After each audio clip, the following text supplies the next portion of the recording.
When I was a kid in the suburbs of Chicago, adventure meant Quetico Provincial Park, up on the border of Minnesota and Canada.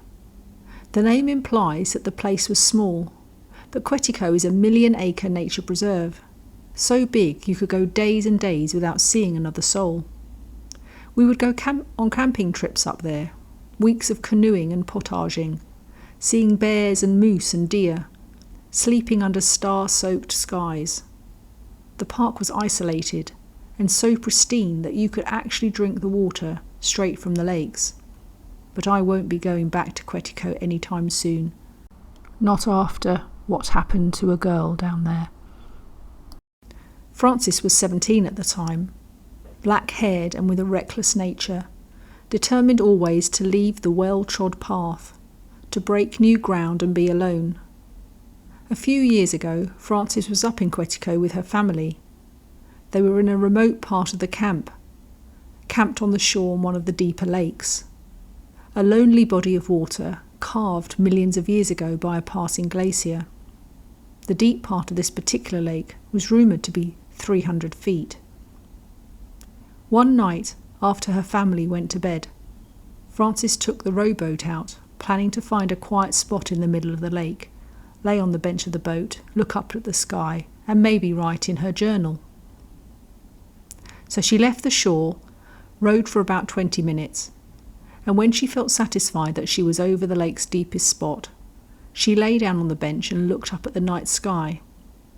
The stars were very bright, and the aurora borealis was shimmering like a neon lasso. Clop, clop. She sat up, guessing that the boat had drifted to shore and run aground. But she looked around the boat, and she was still half a mile from the shore. She leaned over the side to see if she'd hit anything, but she saw nothing. No log, no rocks. She lay back down. She told herself it could be any number of things. A fish, a turtle, a stick that had drifted under the boat. She relaxed again, and soon fell into a contented reverie. She had just closed her eyes when she heard another knock. This time it was louder, a crisp plop, plop, plop, like the sound of someone knocking hard on a wooden door, except this knocking was coming from the bottom of the boat. Now she was scared. She leaned over the side again. It had to be an animal, but what kind of animal would knock like that? 3 quick, now loud knocks in rapid succession. Her mouth went dry. She held on to each side of the boat, and now she could only wait to see if it happened again. The silence stretched out. A few minutes passed, and she just began to think she'd imagined it all. The knocks came again, but this time louder. Bam, bam, bam. She got them in place and began rowing. The water was very calm, so she should have made quick progress, but after rowing feverishly, she looked around and she realised that she wasn't moving at all. Something was keeping her exactly where she was. Again she tried rowing. She rowed and rowed on the verge of tears, but she went nowhere. She stopped. She was exhausted. Her heavy breathing filled the air. She cried, she sobbed, but soon she calmed herself again, and the boat was silent again for 10 minutes, then 20. Again, she tricked herself into thinking she'd imagined it all. But just like before, just when she was beginning to get a grip on herself, the knocking came again, this time as loud as a bass drum. Boom, boom, boom. The floorboards of the boat shook with each knock. Now she was so shaken she started making questionable decisions. The first was to lower one of the oars into the black water, trying to feel if there was some landmass, even some creature she could touch. As soon as the oar broke the water surface, she felt a strong, silent tug at the other end, and the oar was pulled under the boat. She screamed, and she jumped back, and now she had no options. All she could do was sit and hope and wait for the morning to come, wait for whatever was going to happen. The knocking went on through the night. She passed the time writing in her notebook, and it's only because of this notebook that we know what happened that night. Frances can't tell us. She was never seen again. The boat was found on shore the next day, empty but for the journal. On those pages were her frantic jottings, all written in her distinctive handwriting. All but the last page.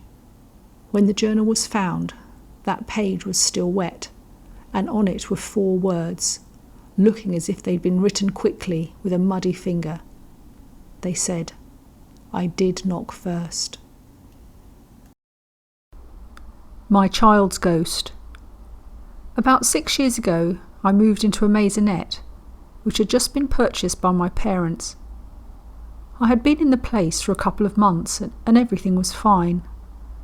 One night, I put my 2-year-old daughter to bed, and all was quiet for a while. So I did the usual and went upstairs to check on her. She was sound asleep in her cot. But as I walked out of the room and onto the landing, I felt a breeze rush past me. It felt like someone had walked past me, and there was a very strong smell of lavender. I went downstairs, putting it down to my imagination. About 5 minutes later, though, I heard my daughter start talking, so I went upstairs and turned on the bedroom light. I asked my daughter who she was talking to, and she pointed to something across the room, and she said she was talking to the lady. This happened on several occasions, and sometimes in the middle of the night I would hear my daughter talking and laughing with someone. Some mornings I would go into her bedroom and she would have glitter on her face. Around this time a friend of mine came to visit one afternoon. When she left, she put some cigarettes on the coffee table as I had run out of them. I walked her to the car and went back inside. I remember noticing the cigarettes on the table, and I went upstairs to the toilet. On my return, the cigarettes were nowhere to be seen. There was no one else in the house at the time. My partner was still at work, and my daughter was at my parents' house. I looked under the coffee table and saw that the rug underneath had been rolled up into a tube. I unravelled it to find the cigarettes inside. Obviously, my bad habits were not appreciated. Another time, myself and my partner had just gone up to bed. Our daughter was asleep and our cat was curled up at the end of the bed. Suddenly, I heard the phone start to beep, as though it had been left off the hook. My partner went downstairs to find that this is what had happened, but none of us had used the phone that night. Also, it was one of those phones that was attached to the wall, so it couldn't have just been knocked off. Rather, it would have to have been lifted. If I stood at the top of my stairs, I would always get a feeling of someone rushing up the stairs past me, and out of the corner of my eye, I would see a figure. But if I looked directly at it, it was never there. This went on for the first year that we lived in that maisonette.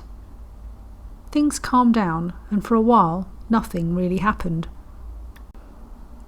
Then we encountered a run of bad luck. I had 7 miscarriages, including losing a baby when I was 5 months pregnant. And I also lost my dear grandmother, who I was very close to. Finally, last year, I gave birth to a beautiful baby girl after having an extremely difficult and worrying pregnancy. I spent the last 2 months of my pregnancy in bed, unable to walk. And I remember one particularly hot summer's day. I was in my bed, my partner at work and my daughter at school. I burst into tears as I was so fed up. I have to point out that we had swapped bedrooms with my daughter. Anyway, I noticed in the corner of the room some lights had started to appear. For the first time in 5 years, I smelt the lavender scent, and I began to hear a female voice. Although I didn't hear the voice physically, it was definitely in my head. It was the voice of a lady reassuring me that everything was fine and it would all be over very soon. At the time, I was 35 weeks pregnant. The next week, I gave birth to my daughter.